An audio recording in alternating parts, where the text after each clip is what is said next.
Čaute ľudia, dneska vám chcem ukázať moju airsoftu, čo a ako, poviem vám niečo o nej, niečo o mojich veciach a že čo ako robím, čo vlastne musím s ňou robiť a tak.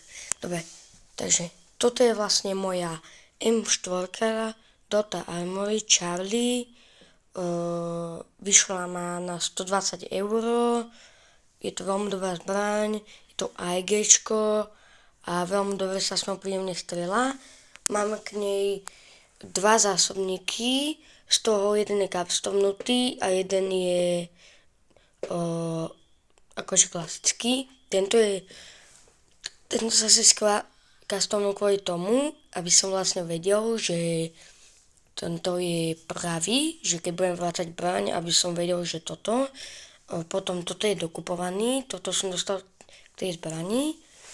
Toto je môj modrý speedloader, po slovensky je to rýchlodoplňovačka a vlastne v tejto zbrani dávkujem 0,28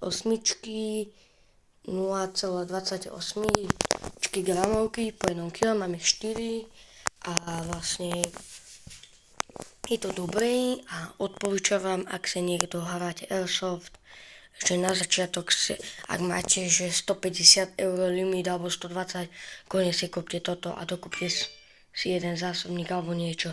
Proste odporúčam to a určite by som si nebral nejaké šitné, ale proste takéto je to dobré na akcie, zoberú vás, len potom hoba si treba nastaviť a vlastne je to dobré, ale zas musíte s tým počítať, že treba dokupovať hneď guječky, no.